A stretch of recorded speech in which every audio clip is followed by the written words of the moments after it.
July 19. ఆయన ఎలాగున్నాడో మనం కూడా ఈ లోకంలో అలాగే ఉన్నాము.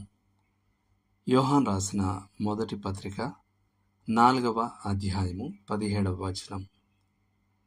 అసాధారణమైన ధైర్యంతో మనల్ని దిగ్భ్రాంతికి గురిచేసే క్రొత్త నిబంధన సత్యాల్లో ఇదొకటి. బైబిల్లో మనం ఈ మాటల్ని చూడకపోతే వాటిని ఉచ్చరించడానికి కూడా ధైర్యం చేయలేం. కానీ అవి మహిమకరమైన సత్యం. వాటిలో మనం ఆనందించి ఉత్సాహించగలం. ఈ లోకంలో మనం ఏ విధంగా క్రీస్తులా ఉన్నాం, మనము ఆయన వలె ఏ విషయాల్లో లేము అని మన మనసులు దాదాపు యాంత్రికంగా మొదట ఆలోచిస్తాయి. సర్వశక్తత, సర్వజ్ఞత మరియు సర్వవ్యాపకత వంటి దైవత్వ లక్షణాల విషయాల్లో మనం ఆయనతో పాలువారం కాలేం. ఆయన సంపూర్ణంగా పరిపూర్ణుడు కాగా మనం పాపంతోనూ మరియు వైఫల్యాలతోనూ నిండి ఉన్నాం. ఆయన ప్రేమించినట్లు మనం ప్రేమించము, లేదా ఆయన క్షమించినట్లు మనం క్షమించము. మరి అలాగైతే మనం ఆయన వలె ఎలా ఉన్నాం? ఈ వచనమే దానిని వివరిస్తుంది. తీర్పు దినమందు మనకు ధైర్యము కలుగుటకు ప్రేమ మన ఎడల దీని వలన పరిపూర్ణము చేయబడి ఉన్నది.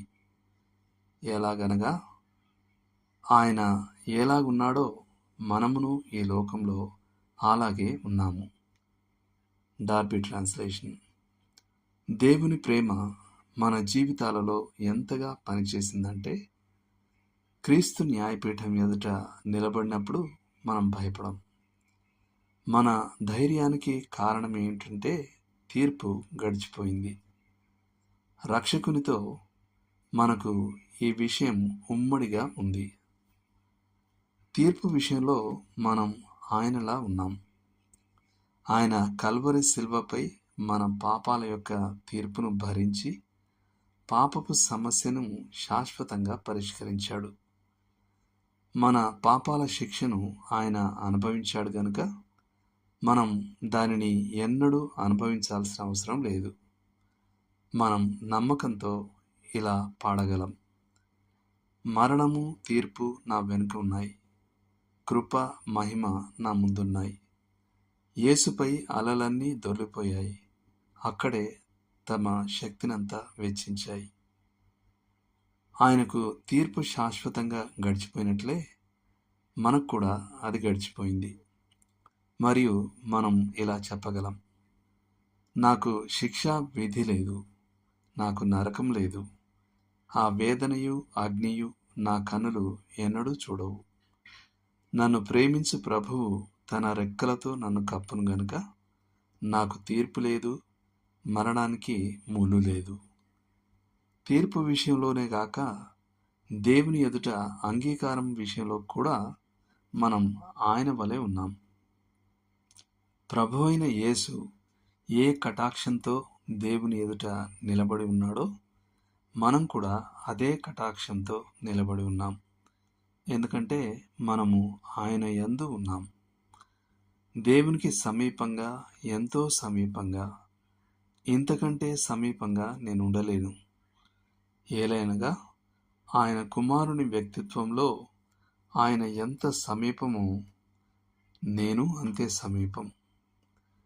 మరియు చివరిగా క్రీస్తు ఎలాగూ తండ్రి అయిన దేవుని చేత ప్రేమించబడ్డాడో అలాగే మనం కూడా ప్రేమించబడ్డాం గనుక మనం క్రీస్తులా ఉన్నాం. ప్రధాన యాజకునిగా చేసిన ప్రార్థనలో ప్రభు అయిన యేసు, నీవు నన్ను ప్రేమించినట్టే వారిని కూడా ప్రేమించితివని అని పలికెను. యోహాను 17:23. కాబట్టి మనం ఇలా చెప్పడం అతిశయోక్తి కాదు. దేవునికి ప్రియుడను, ఎంతో ప్రియుడను, ఇంతకంటే ప్రియుడను కాలేను. ఆయన తన కుమారుని ప్రేమించు ప్రేమతోనే నన్ను ప్రేమిస్తున్నాడు.